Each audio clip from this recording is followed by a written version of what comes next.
Welcome to A Reader's Paradise for book lovers, audiobook listeners, writers, and for everyone who loves a great story.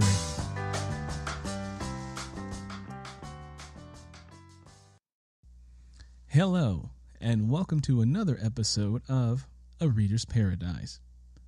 Before we get into today's show, if you like what you hear and you enjoyed the performances of literature, please take a moment to click that subscribe button and also leave us a comment. Today, we have a special guest on the show that I know you're going to enjoy. Today, we have the author of the book Under the Same Roof. His name is Anthony Ellis McGee. And Anthony, thank you so much for being on the show. And please introduce yourself to the listeners and tell us a little bit about yourself. Well, first of all, I want to say thank you for having me on your show. Yes, my name is Anthony Ellis McGee. I'm a Chicago native, born and raised on the south side of Chicago, graduate of Mendel Catholic Prep, also attended Western Illinois University. I could probably say my love of writing was, I guess, a way of me trying to figure out. I used to see ladies reading when I was working in corporate America. And I was thinking, I was like, you know what, they should give a lot of attention to those books. Maybe if I could write some of those books, maybe I could get some attention from them as well. So that was kind of my lead into my process of writing and poetry and fiction and things of that nature. So let me ask you a question. Now, were you the type of person who also enjoyed a good read? Absolutely. I would probably say I read a lot of motivational books at this time, but one of the books that really captured my attention was The Coldest Winter Ever. Oh, Sister Soldier. And absolutely. That book just captivated my attention. And then also, I was working around a lot of ladies that were reading Terry McMillan. Mm-hmm. And I was thinking, I was like, wow, most of these books are coming from a female perspective. Mm-hmm. And that made me want to tackle that genre from a male perspective. You know, we share that commonality of experience because years ago, I used to work at a public library. And I remember when the Terry McMillan books first started, coming into the library and hitting the shelves. And for me, mm-hmm. as a person of color, I was so excited to see a book that was contemporary at the time, written by a person of color, because a lot of the books that were on the shelves at the time, took place, in my grandmother's generation, the Ralph Ellisons and the James Baldwins and books that were absolutely wonderful and about, great and necessary social change and bringing awareness to mm-hmm. that. But when I think the first book I read by Terry McMillan was Mama. And when I read mm-hmm. that book, I said, oh, my God, is this woman in my life or what? And so it created a hunger for more books that were like that. And so I found myself, at the library, which was a great place to work, perusing the shelves for books like that. And at the time, the only way that I knew how to find out about a book of a person of color was, Ebony Magazine and Essence Magazine. They had the little bookshelf section. Correct. And I would go to the little bookshelf section and I would say, okay, is this, I've never heard of this author or this book. And I would go there and I would go find the book in the library and I would take it off the shelf. And that was a great thing about working at the library. You could read while you were at work and nobody, gave you any stuff about it. So my next question is, do you have a book that is your absolute favorite book that you can read time and again? Whoa. I know that's a question for you, isn't it? Yeah, that's a question. That's definitely a question. I would, like I said, The Coldest Winter Ever was so different for me when I read it, but I must say I really took pride in reading books by Eric Jerome Dickey, Omar Tyree. Mm-hmm. I really got into the African American male authors that were on the scene, and because it inspired me to write. Yeah. I would say any of those titles by those gentlemen definitely would be at the top of my list. You know, it's funny that you mentioned Omar Tyree because when I was starting out writing in the 90s, well, no, I started writing before the 90s, but one of the books that I picked up and read was Fly Girl by Omar Tyree. And when I read that book, I was like, "Oh my God, I can write a book like this." You know, I have the talent to write a book like this. But when I finished reading Fly Girl by Omar Tyree, I actually wrote him a letter that I never sent. And I was going to send it through the publisher. And in the letter, I basically said, you know, I'm so proud of you that you wrote this book, and you know, just watch out, brother. I'm coming. You know, you're going to see me out there with you. You know, you're going to see me out there with you. You know, on the bookshelves. And then, lo and behold, maybe about 7 or 8 years later, I found myself at a literary event, you know, on the same bill as Omar Tyree. And it was like that surreal moment. I was like, whoa. And I said, I should have sent the letter, but I never did. But it was just like that moment of like, wow, you set an intention and a goal and you actually did it. And, you know, that was very, very, you know, exciting for me. One of my all-time favorite books, I have to tell you this, that I can pick up and read time and again that I just absolutely love is Zora Neale Hurston's Their Eyes Were Watching God. And I just love her play with language and the narrator's voice and telling the story of a woman as she runs through 3 different men in her life. It is such I just fell in love with all of the characters, you know, in that particular book. I just fell in love with them, which brings me to my next question. Tell us a little bit about your book, Under the Same Roof. All right. Under the Same Roof is the story of 3 siblings. They're dealing with their personal issues, their professional issues. At the same time, they're dealing with an aging parent. And you think back about how you can be raised in the house. Each one of you eat the same oatmeal, you drink the same Kool-Aid, but you tend to approach life from a different perspective. So even though these kids were born and raised under the same roof with roots from the same tree, from the same soil, their branches spread in different directions. And that's pretty much the story of how these 3 siblings navigate their lives while also trying to tend to the health challenges of their mother.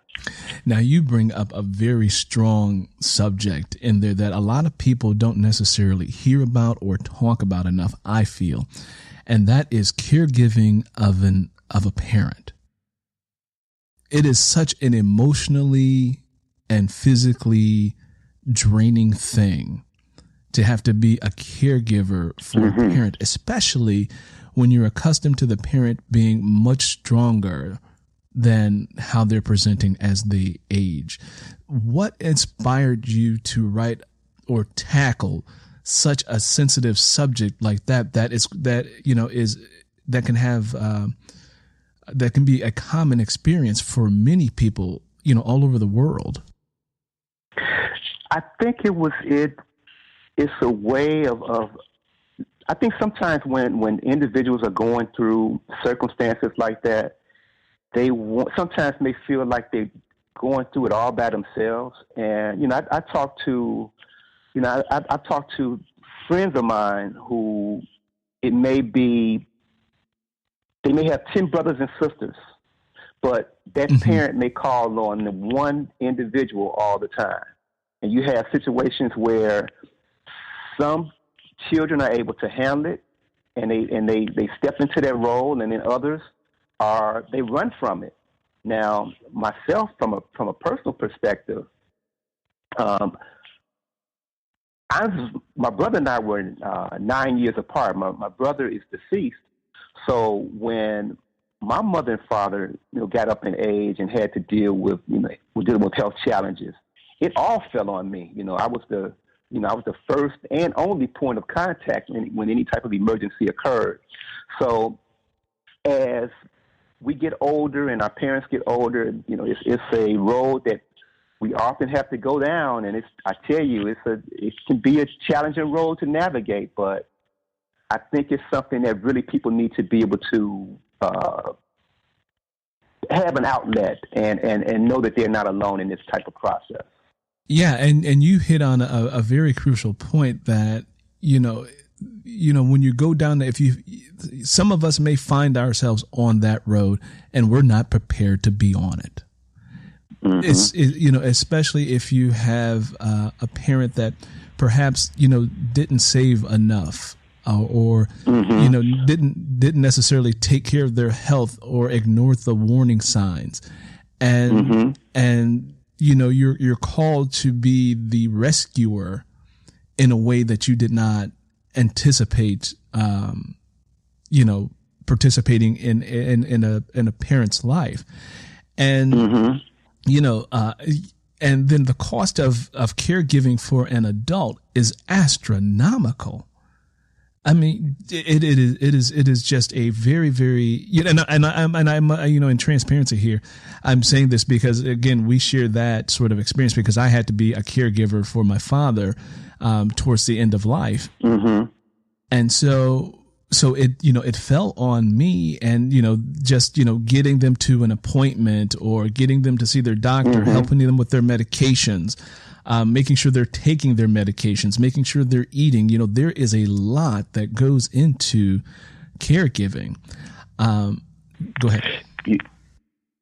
Earl, I've heard people say, I've heard the quote, once an adult, twice a child. But when you see that firsthand, uh-huh. it's a life-changing event. That's for certain. So in your book, Under the Same Roof, you're sort of presenting, this is probably one of the, the plot lines or sub-stories or sub-narratives in the book where you present these characters with this particular challenge. And, I like to think that all writing is some form of an argument, even creative writing and fiction writing, where you are presenting the readers or the listeners with a dilemma and saying, mm-hmm. This is how these characters handle this particular dilemma. And through that mm-hmm. process, you automatically make the reader think like, man, how would I handle, a similar situation? What would I do? What is the logical thing to do?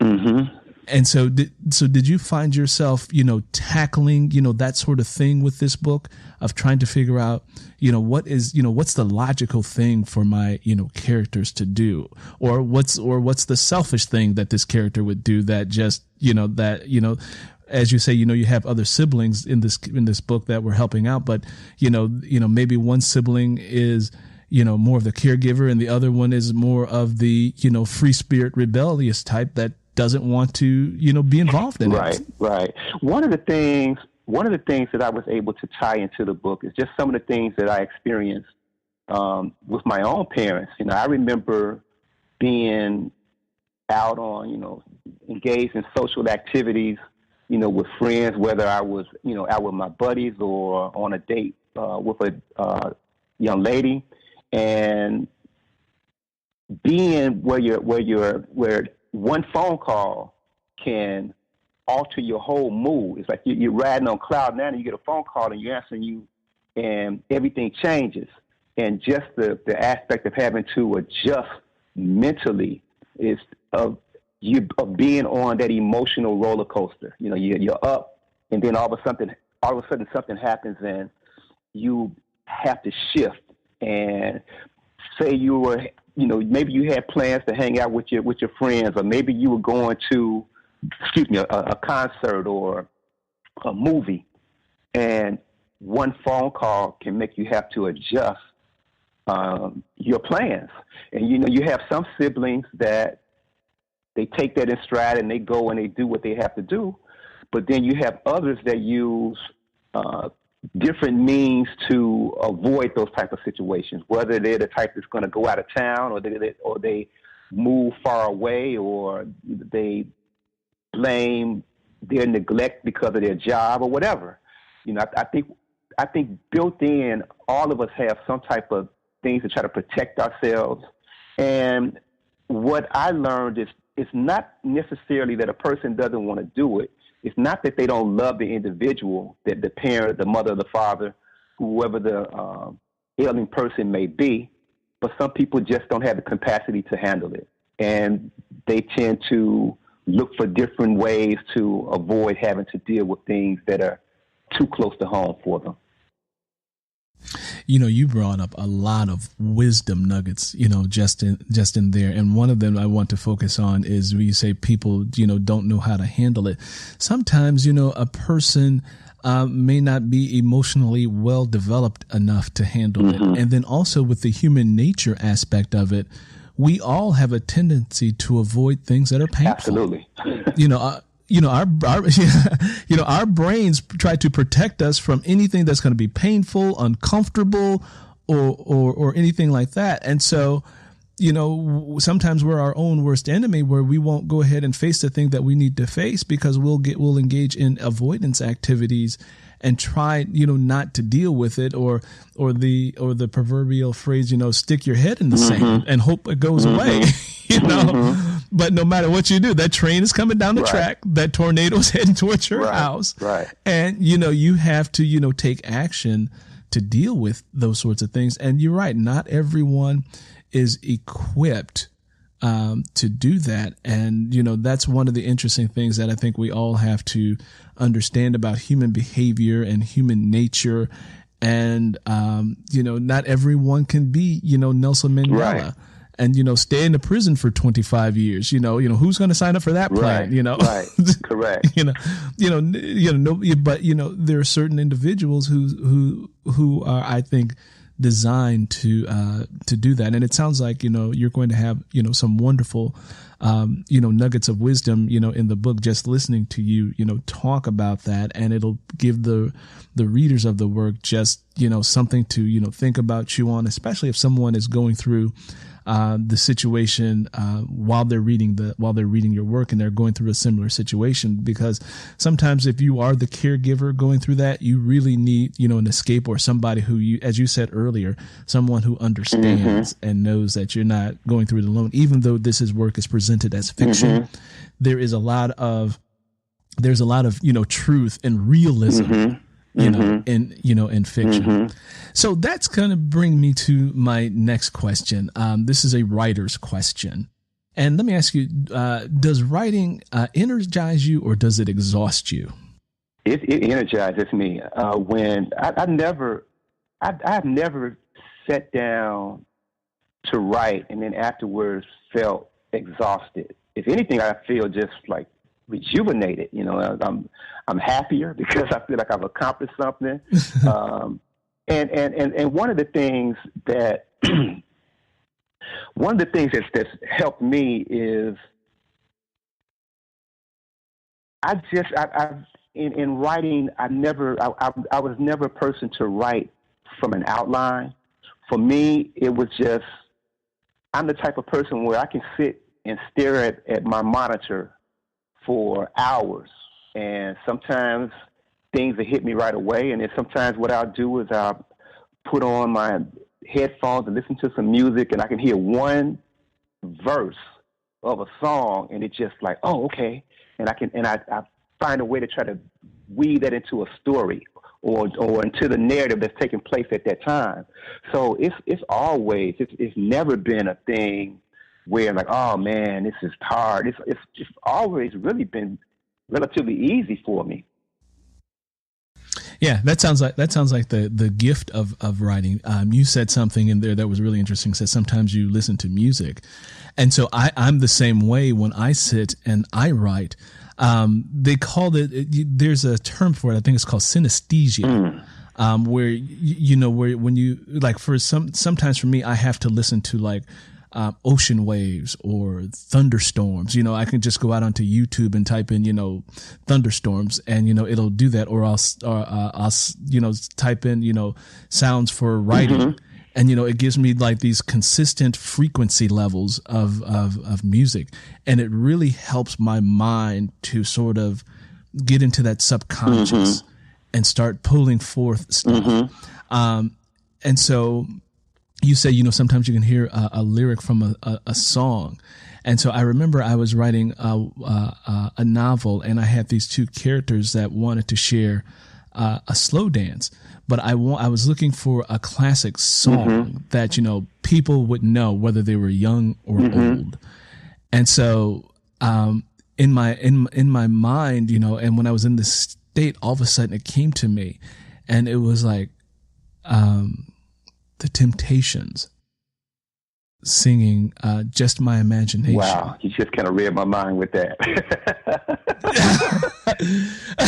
Wow. And it's like I heard the popping of the fingers. I saw these characters dancing, and I could just, hear them saying, "It was just my imagination once again." And I was just like, and I could just see them, and this story was set in Chicago, and I could just see them just doing this like little step move. And I was so in the moment, with that. So I listened to that song over and over again as I wrote that scene. I was like, I got to see every aspect of this scene.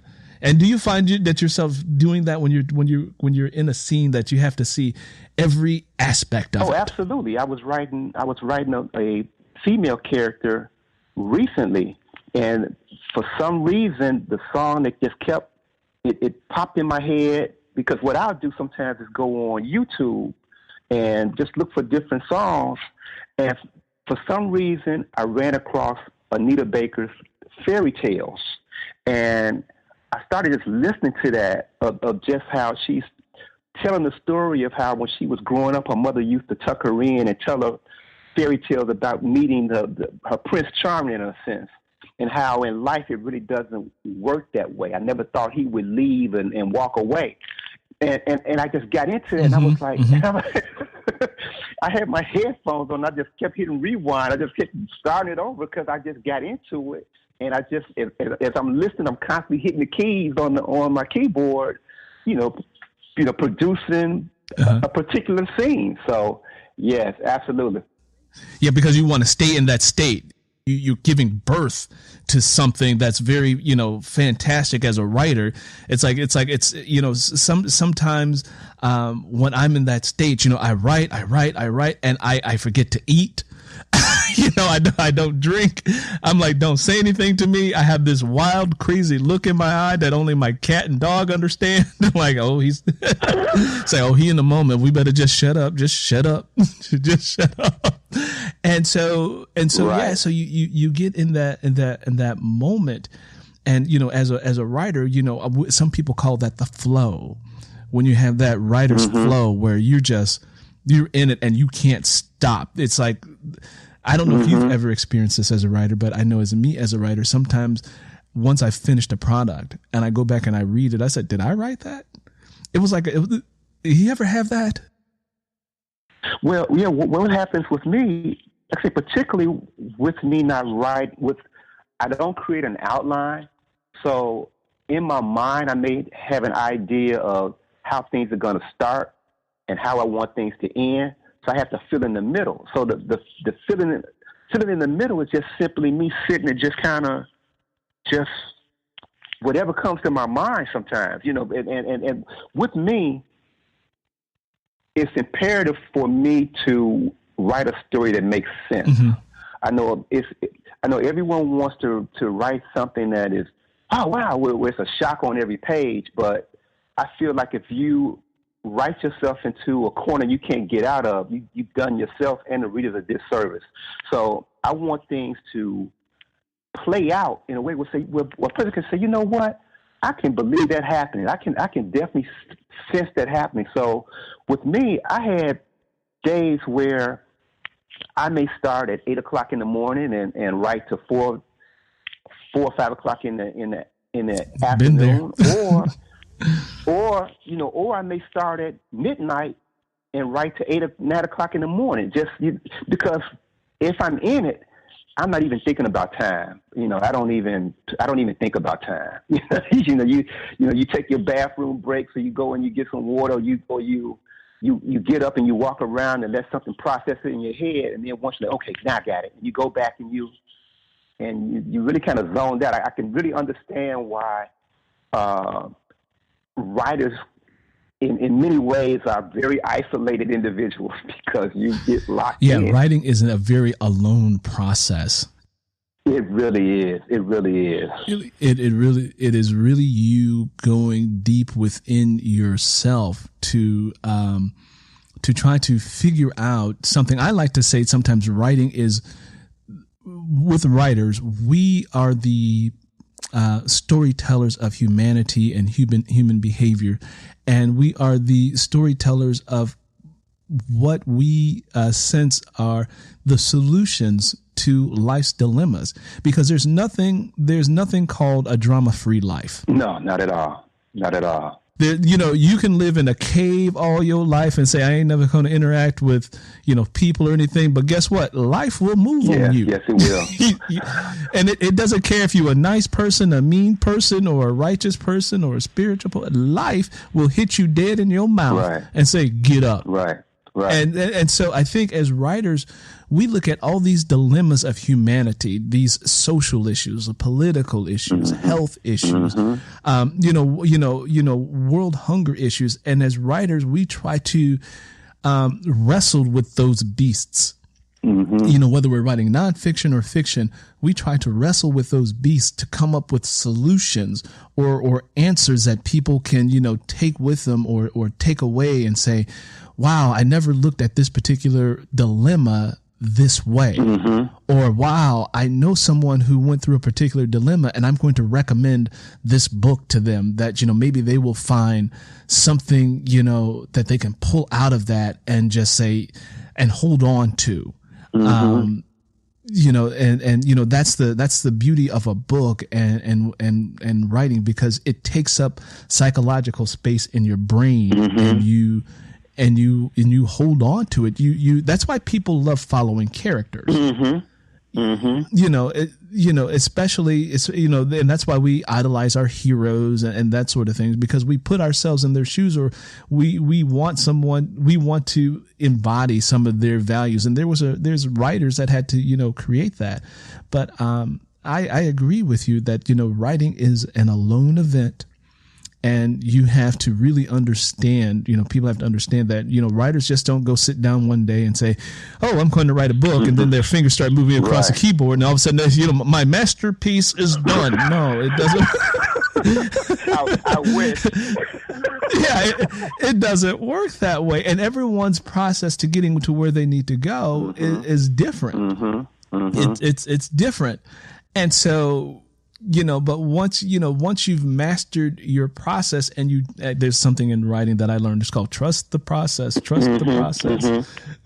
And so you really have to trust your process of getting you to where you need to be.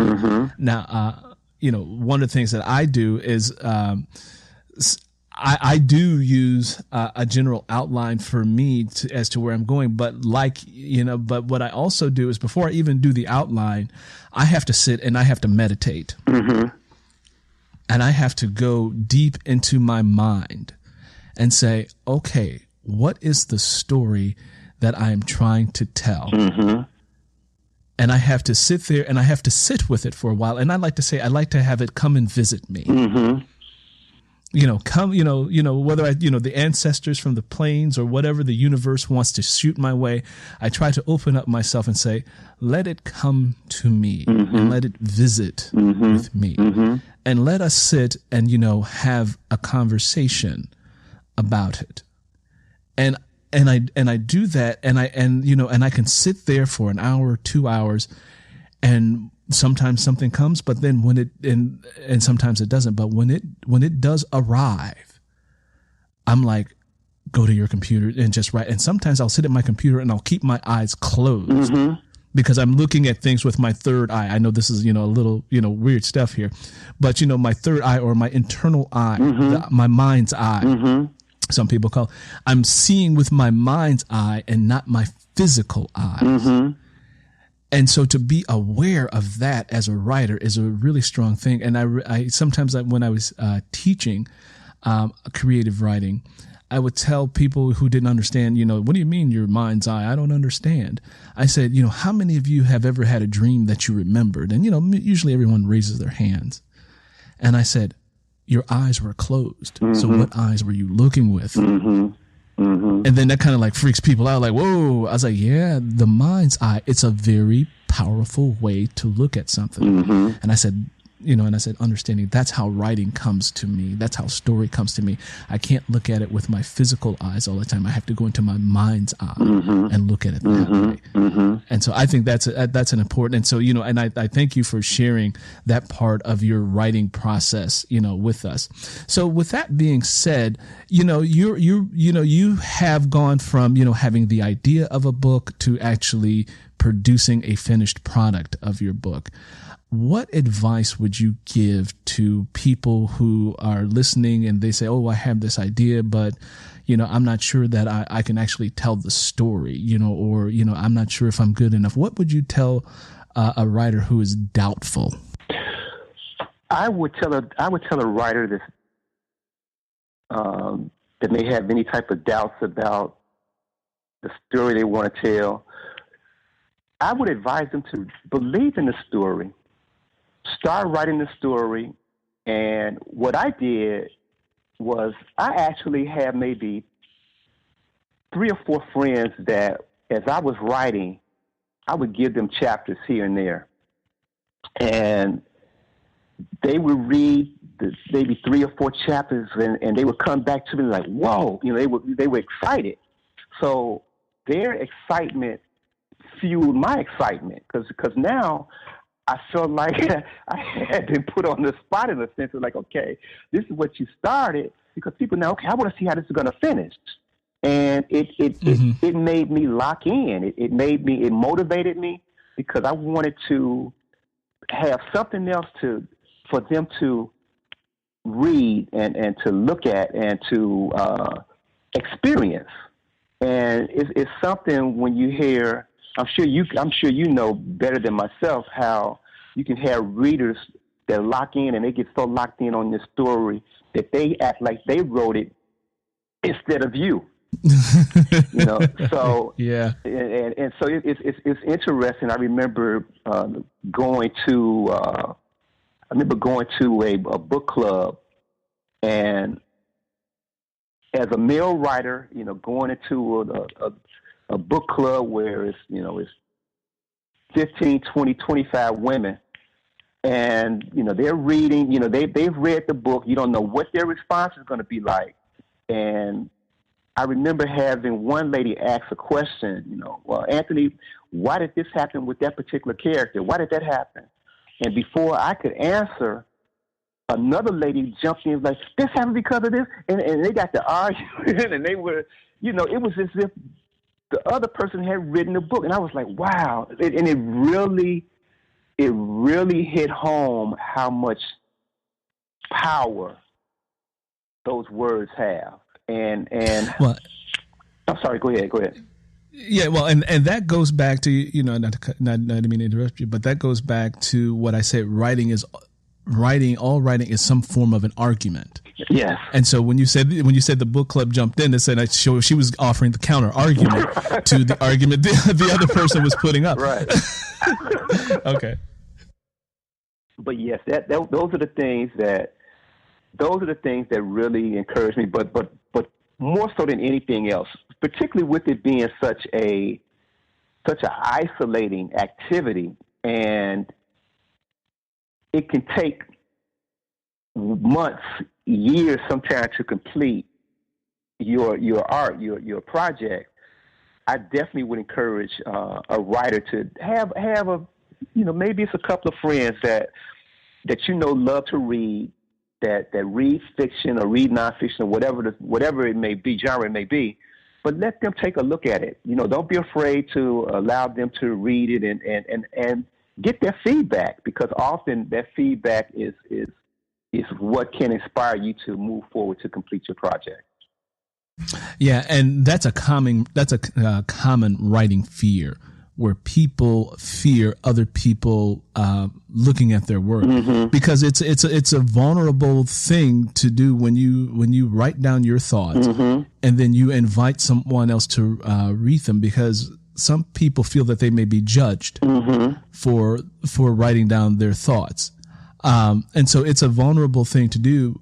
I know in my young career as a writer, I used to cringe whenever I gave something of mine to someone to read because I was expecting backlash, and the sad thing is I was my own worst enemy with thinking, creating story in my head of like, oh, this person's going to hate it, blah, blah, blah. And I just had no self-defense mechanisms. I was, it just felt very uncomfortable.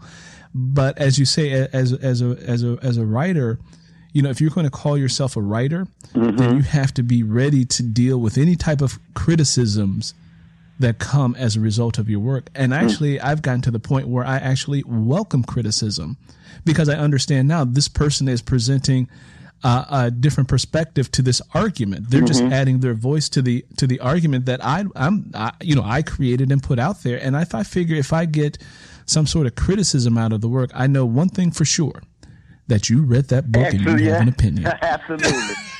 Absolutely. And I have taken up mental space in your brain that, and because you can get some people who say they've read your work and they haven't read it, and you're like, okay, they haven't read it. But when you get someone who has an emotional or a fiery response or some kind of response, if anything, that person really took the time to sit down and read your work. And as an author, that is your greatest compliment. When someone actually takes time out of their day where they can be doing so many other things and they read your work. That's very important. My next question for you is a success quote. As writing is a very long endeavor. It is not for the faint of heart. It does not happen overnight. And sometimes you can feel like you're spinning your wheels. But, but when you sit down to write, there has to be something that drives you or motivates you or something like that. And so let me ask you, do you have a favorite success quote that you can share with listeners? Absolutely. I'm a avid fan of the late Zig Ziglar. I often love Zig Ziglar. So I often would listen to audio tapes and different. I've read his books. I listened to him audio again, had him on my iPod, and just different things. But one quote that he has that always stood out with me is, "You can have anything you want in life if you just help enough other people get what they want." And I think sometimes if we're able to take ourselves out of the process, because right now we live in an age where a lot of people, and I'm not trying to deflate anyone or knock anyone's hustle or anything of that nature, but a lot of people want as if they're trying to help people out, but they're trying to get something back in return. And I think sometimes when you just offer your gifts to people just from your heart, we're going to be blessed in return either way. I think sometimes it's everything's about, okay, I do this, but if there's a profit for me, then I'm not going to, So Zig Ziglar, I think sometimes just being able to share or encourage with I also keep a blog under the title AEM High Productions, Anthony Ellis McGee High Productions, or if you want to spell it on an alternative way, AIM High Productions, with the mantra of aspire, elevate, and motivate people to be the best that they can be. And if we all are able to aim higher and inspire others, the world will be a better place. Wonderful. That is wonderful. I've heard Zig Ziglar say that quote many, many times. And he also has another one that I just love that he says, and I think about it constantly. And he says, "Are you a meaningful specific or are you a wandering generality?" And I just said, every time I hear that, I just like got to do a happy dance because it's so, that's a quote that is so true. As you go through life, you can go through life complaining and blah, blah, blah. But, sometimes I say, Are you a meaningful specific or are you a wandering generality? And, the idea is you don't want to be that wandering generality because everybody's got problems. Right. Everybody's got issues, but, are you a meaningful specific? Right. And I love Zig Ziglar. I started listening to Zig Ziglar years and years ago, actually decades ago, now, telling my age here. But and I like the way he told story because Zig Ziglar was a master storyteller. Master storyteller. Just the way he used voice inflection, the way he could paint a picture, the way that he delivered a story, you couldn't help but listen to this man. And I was just amazed at what he could do and how he had the power. How he had such a command of language and how he could influence people with the stories he could tell. Just prime the pump, right? Just prime the pump. Right. Yeah. Yeah. Okay. He talking about, I'm from Yazoo, Mississippi. I'm like, okay, Zig. We're going to take a quick little pause here and we're going to play a clip from your book, Under the Same Roof. Excellent.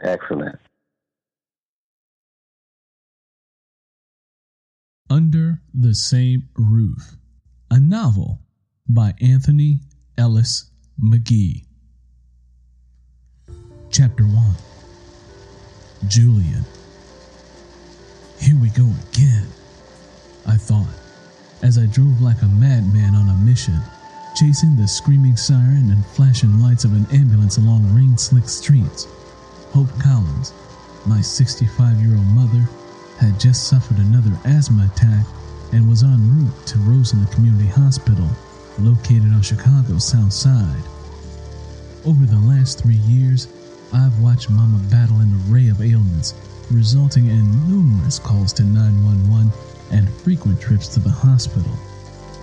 Once again, I was praying to keep hope alive. Raised from roots planted deep in the soils of Mississippi, Mama is a courageous and resilient woman. She has an elastic spirit, which allows her to keep bouncing back from physical setbacks. Some of the nurses at the hospital have even joked in the past that Mama has 9 lives. I know she's tired of being sick, but somehow she manages to maintain her sense of humor and dignity, unwilling to give up on life. For me, dealing with Mama's sickness is like living on an emotional roller coaster.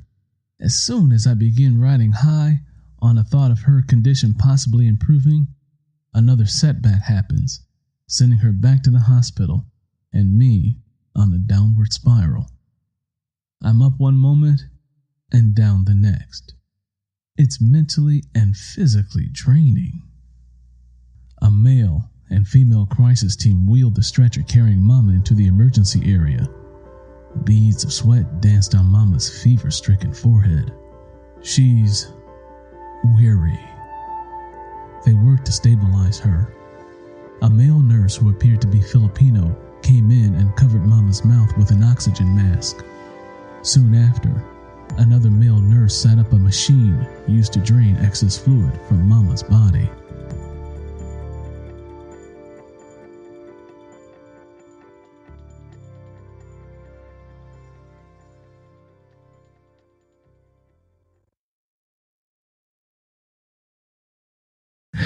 That was a wonderful, wonderful clip from Anthony Ellis McGee's book, Under the Same Roof. Can you tell us a little bit about that clip, Anthony, and how did that scene come about? Well, Jeff, with Julian, the oldest child of Hope Collins, once again, he is dealing with the challenges of seeing his mother suffer from health complications. And it seems as though he's just kind of on an emotional roller coaster. He's up and down. He's constantly getting calls where he's, having to have her rushed to the hospital. So he's just kind of going through as he's, on his way to the hospital, behind her, he's just processing it. As to say, okay, here I go again. It just seems like this is just constantly, this part of life is just constantly repeating itself. And he's just feeling kind of alone at that point.